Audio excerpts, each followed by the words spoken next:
is Miti Mary. I'm the CEO of the Council of Governors. Your Excellency, my name is Benjamin Cheboy, Governor Baringo. Your Excellency, my name is Justus Mogo, Deputy Governor, Embu County. Your Excellency, my name is Mulomi Njuki, Governor of Kindiki County. Your Excellency, my name is Njoroge Mushiri. I'm the Deputy Governor of Nairobi City County. Your Excellency, my name is Robert Komole, the Deputy Governor of West Pokot. Your Excellency, my name is David Kidana, Deputy Governor Kirinyaga. Excellency, my name is James Lowasa, Deputy Governor Isiolo. Your Excellency, my name is David Cornes, the Deputy Governor Nakuru County.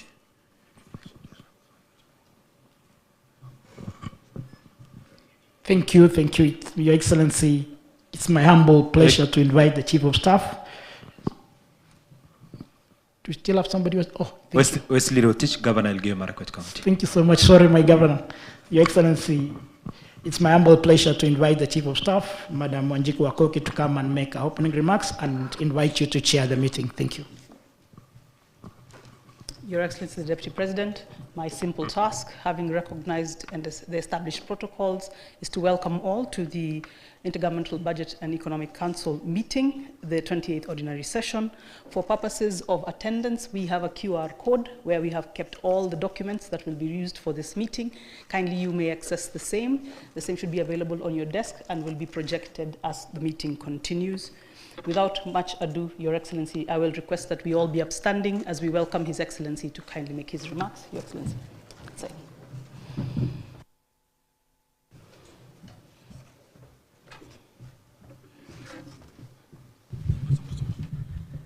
Good morning and please be seated. Thank you very much for turning up early. Welcome to the 28th ordinary session of the IBEC. And it is now tradition that this is the cornerstone of our dialogue between the two levels of government.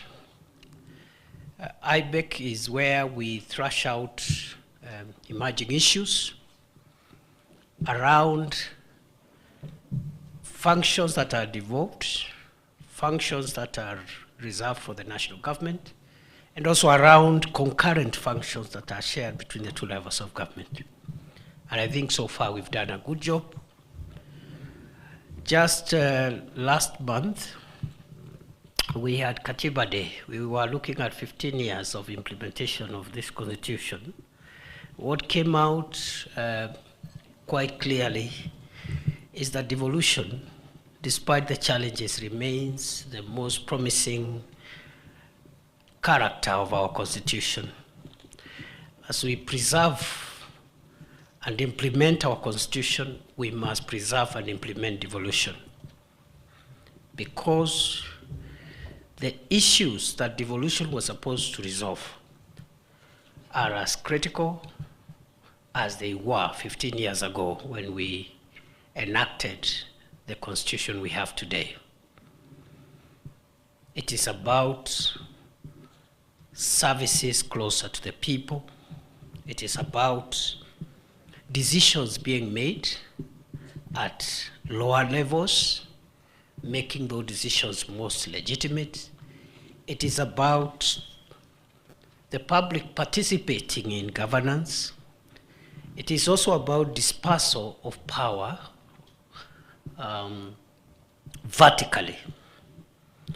And it is also about moving the country where it was 15 years ago with only one center of growth, which is Nairobi, where everything was decided and financed from, to creating 47 centers of growth, simultaneously spurring the growth and renewal of our country.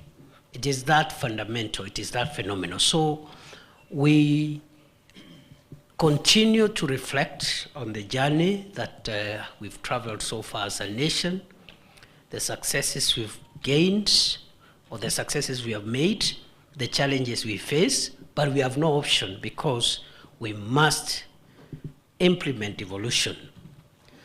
Just 2-3 things, and so that we get started. One is that intergovernmental discussions and conversations will continue for eternity. They will not end. And so, once in a while, when we have an issue here where we cannot agree and we must keep on discussing, it should not look unusual. Countries like Australia have had intergovernmental disputes between the federal government and the lower level governments for nearly 200 years.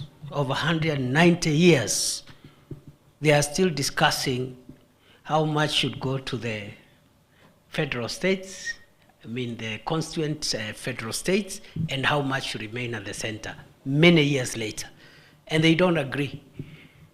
They still have the disputes we are having today. So those who think that we are having the discussions we are having because this concept is new must be prepared for the long haul, because these are conversations that will be with us for the longest time. The second thing I want to remark about is on the table at the moment we have a number of things which this morning we will be getting updates on. We are implementing one of the most consequential health reform programs that I know of. What we are doing around Taifa Care is extremely consequential. Many countries have tried and abandoned providing a publicly funded universal health system. And it's even more graphic when you look at it from a developing world perspective. So Kenya has taken a very bold step, and therefore will be getting at some point today from our brother CS Eden Duale on where we are on the implementation of Taifa Care, and of course there are issues that we want to tidy up along that space as we continue perfecting this program. Around manufacturing, we decided also as a country to take the first step towards manufacturing. And the first step towards manufacturing is aggregation of products for industrial purposes. And that's why we have the KIPES program. Again, the Ministry for Investment, Trade and Industry, especially the State Department for Industry, will help us again canvass the progress we've made around KIPES. We have other pending matters that have been with us for some time. I'll just mention two of them. One is the issue of the costing of the transferred functions, which we must now confront and make sure that resources follow the functions that have been transferred. We must also find time this morning, in the limited time we have, to also get an update on where we are on the pending bills and see how we make progress. You know, the bills now, the pending bills now are at the level of 720 billion, out of which 172 billion is with the county governments, and we must confront that issue and resolve it once and for all. And it is not impossible. It is very possible, actually, to address the pending bills issue if we think innovatively. And I think national government has some lessons we've learned on a few areas on how to unlock some of these issues around pending bills.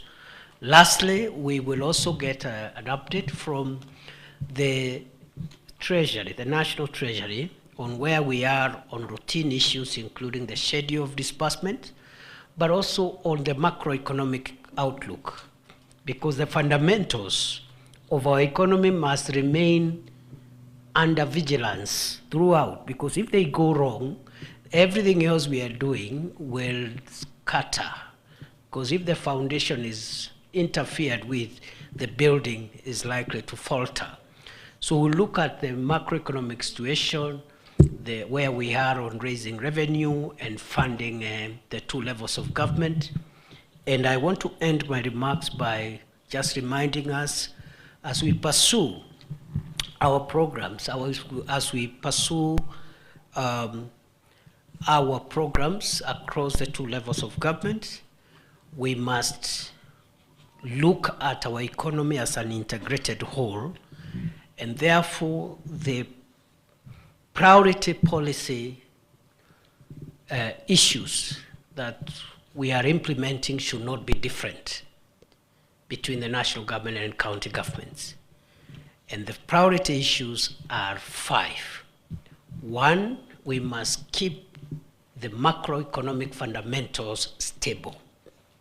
Inflation, price of essential commodities, including foodstuffs, issues around interest rates, issues around the cash reserve ratio, the availability of foreign exchange, issues around the strength of the Kenya shilling. The macroeconomic fundamentals must remain constant or stable. 2, we have adopted as an administration a value chain approach to rejigging the economy, revitalizing the economy, and transforming our economy. So we have value chains in agriculture, in fisheries, value chains in livestock, and therefore our interventions at both levels of government must always address how we can increase productivity of the various value chains. Number 3, these value chains, for them to have more productivity, must be supported by infrastructure. This infrastructure is the roads, it is water, it is energy, it is ICT, and the other physical facilities we are providing, the fresh produce markets, the special economic zones, the KIPES. All this infrastructure is to make sure that the value chains are enabled to be more productive, and in the end, make sure that as many people in Kenya as possible have more incomes in their pockets. Number 4, it's job creation. Everything we do must create additional jobs for more people, because we've had a situation of many years of lack of a strategy, a comprehensive strategy on job creation. And that's what has made us have a sizable youth population that both skilled and unskilled that have no opportunities. So we are very keen to make sure that we create jobs in the economy, create diaspora jobs, create jobs digitally, and all the other spaces of job creation, including unskilled jobs. There is no job that is useless. Even short-term job for one day, even casual jobs are as important, because it is better to have a short-term job than to have no job at all. Finally, of course, other than job creation, we have the social enablers that help in the transformation of the economy of the country. And here we are focusing on health. That's why we are very keen on universal health coverage, because a healthy population is a productive population, and that's how you create a wealthy nation. So the social enablers are mainly health and education. And if we put all these things together and pursue this uninterrupted, it is possible to change Kenya in our lifetime and move it from where we are to a better place. With those remarks, I want to invite my brother, the chair of the Council of Governors, to say a few things, and then we can get into the agenda of the day. Thank you very much, and thank you once more for making time.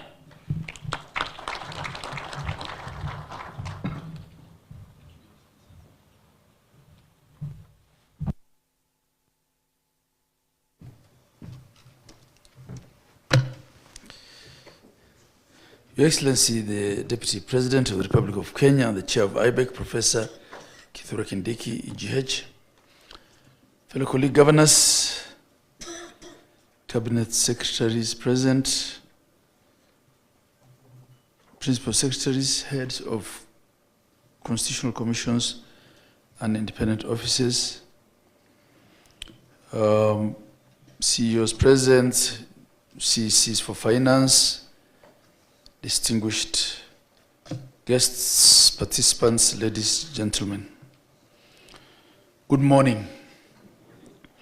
Your Excellency, I'm honored to once again join you and my colleagues for this 28th ordinary session of IBEC, where we convene to deliberate on critical issues affecting the two levels of government in resource allocation, budgeting, performance of the economy, financial management, disbursements of funds, review of proposed legislation and policies, among other mandates of IBEC. The Council of Governors is appreciative of this critical and capacity building for healthcare providers. We therefore we appreciate that a lot has been achieved, but we still face some teething problems here and there. We therefore look forward to deliberation on how to improve the SHA reimbursement rate, consistent remittances to SHIV, issuance of tablets to primary healthcare facilities, to facilitate claims,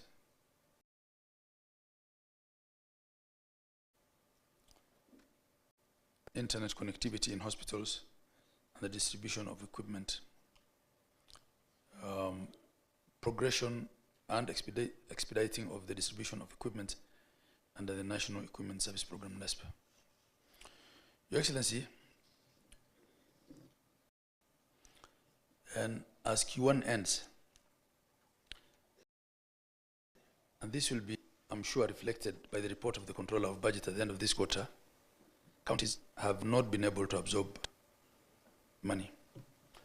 Q1 generally is difficult because of the rollover from one fiscal to the next, even without the challenges of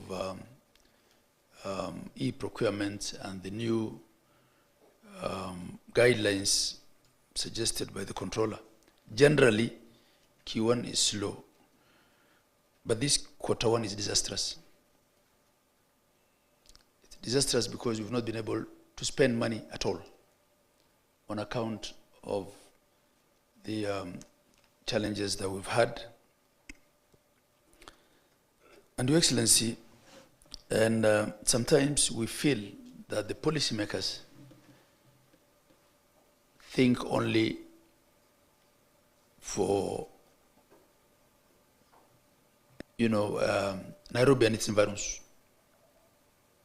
They don't appreciate the challenges that we have. They don't take into account the diversity of counties. On this e-procurement thing, in the last discussion or meeting that I had at Council, Your Excellency, as an Executive of Council, we're in real problems. And we've been accused of all manner of things, been in bed with the national government. I don't want to say oppressors. The kind of things we go through as an executive at Council, Your Excellency, you can't imagine. Because a governor is called by his health minister and is told, we have run out of this drug, or we have run out of this particular non-farm that we need to use to intervene in an emergency, and we can't buy. A lot of governors have been frozen here by their fuel vendors. Our municipalities, if they don't get fuel for 2 days, all the garbage is placed on the roads, and it becomes impossible to even visit our towns. As a council, we have no problem with automation. I want to put that on record. We have no problem whatsoever with automation. But Your Excellency, we feel that this EGP thing,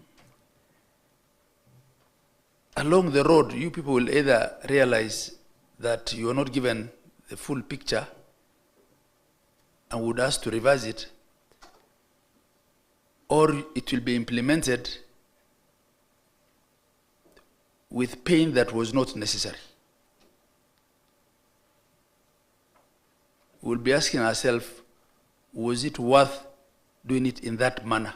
Probably at the end of Q2 or at the end of the fiscal year. So, Your Excellency, the things I say here, I am saying on behalf of the 47 governors. We feel that as governors and counties, we have really been pushed to the wall. So much so that we are unable to operate. There was already all the debate about functional integrity. There was already the debate about the dual standards in how we are handled in release of money. We have to carry bundles of vouchers to the controller's office, and we'll keep repeating this until it stops. IFMIS itself has issues. I know governors here who are unable to pay salaries because the mapping of their budget in IFMIS was done wrongly and they were frozen. There are governors who up to today have not been able to pay salaries. So, Your Excellency, these issues are best resolved at IBEC. In fact, it gets to a point where when I call governors for some of these meetings, they refuse to come. So, Your Excellency, I do hope that today's IBEC will in a very honest manner discuss these things and find solutions. I thank you, Your Excellency.